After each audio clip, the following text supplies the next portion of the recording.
Hello friends, Namaskar. I am Devanand Rajput and welcome to my channel Smart Study with Devanand Sir. Students, आज हम topic लेकर के आए हैं political science का।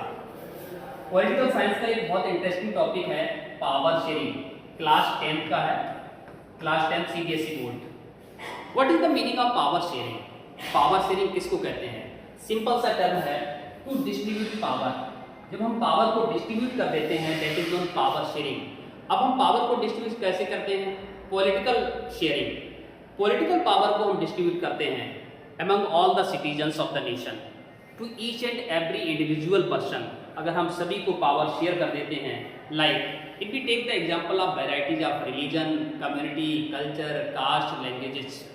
हर एक लैंग्वेज स्पीकर को, हर एक कम्युनिटी कल्चर को, हर एक रिलीजियस कम्युनिटी को अगर हम पावर देते हैं, सबको पॉलिटिकल पावर देते हैं, it means to contest election, right to vote, to be minister, participation in government, सरकार में हिस्सेदारी, तो उसको कहते हैं पावर शेयरिंग। तो इसका मतलब जब हम सबको पावर देते हैं, पॉलिटिकल पावर देते हैं, सबको राइट देते हैं, फंडामेंटल राइट देते हैं, सबको राइट है कि वो इलेक्शन लड़ सकता है, सबको राइट है कि वो वोट डाल सकता है, उसको हम पावर शेयरिंग कहते हैं। इंडिया एक ऐसा कंट्री है जो वैरायटीज के लिए जाना जाता है। हमारे देश में बहुत सारे रिलीजियस फेथ, बहुत सारे रिलीजन्स हैं। अगर हम सबको पावर शेयर न करें तो डेफिनेटली कॉन्फ्लिक्ट्स आएंगे, झगड़े होंगे, विवाद होगा। लेकिन आप देख रहे हैं हमारे देश में शांति है। क्यों है? क्योंकि पॉलिटिकली सबको पावर मिला है। किसी भी कम्युनिटी का व्यक्ति इलेक्शन लड़ सकता है, किसी भी कास्ट कम्युनिटी, रिलीजियस कम्युनिटी का व्यक्ति वोट डाल सकता है, मिनिस्टर बन सकता है, पीएम बन सकता है, सीएम बन सकता है, प्रेसिडेंट बन सकता है। That is the power sharing. Power sharing कई तरह से कर सकते हैं। एक पावर शेयरिंग होता है हमारे देश में, that is the system of government in India among organs of the government. जब हम पावर को शेयर करते हैं तो गवर्नमेंट के ऑर्गन्स में करते हैं। There are 3 organs of the government. First organ जिसको हम कहते हैं legislature. What is the meaning of legislature? Elected representative like MLA, MP. तो लेजिस्लेचर में एमएलए आते हैं, एमपी आते हैं, जिनका हम इलेक्शन करते हैं, वोट डालते हैं, वो लेजिस्लेटिव बॉडी होती है। ये फर्स्ट ऑर्गन होता है हमारी गवर्नमेंट का। सेकेंड ऑर्गन होता है जिसको हम एग्जीक्यूटिव कहते हैं। एग्जीक्यूटिव कहते हैं first class officer, bureaucrats, IAS, bureaucrats, IAS.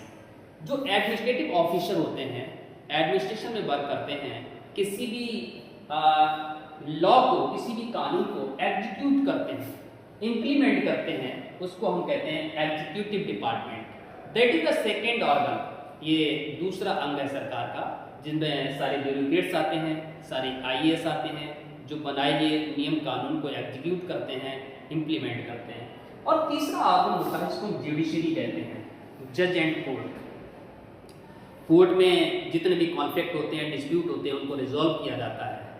जज और बैरिस्टर, एडवोकेट मिलकर के किसी भी डिस्प्यूट को रिजॉल्व करते हैं और ये रिस्पॉन्सिबिलिटी जुडिशरी हो जाती है। और जुडिशरी ये सरकार का तीसरा अंग होता है। तो there are 3 organs of the government in India. हमारे देश में सरकार के 3 अंग होते हैं और तीनों ही अपने अपने लिए, अपने काम के लिए रिस्पॉन्सिबल होते हैं। इसमें फर्स्ट लेजिस्लेटिव होता है, सेकेंड एग्जीक्यूटिव होता है, थर्ड जुडिशरी होता है। और ये तीनों ही अंग हमारी सरकार के लिए, हमारी डेमोक्रेसी के लिए काम करते हैं। तीनों का अपना सेपरेट पावर होता है, तीनों ही अपने अपने फील्ड में काम करते हैं। बट इंटरेस्टिंग बात क्या है, ये तीनों ही ऑर्गन्स एक दूसरे को चेक कर सकते हैं, एक दूसरे पर ऑब्जेक्शन कर सकते हैं।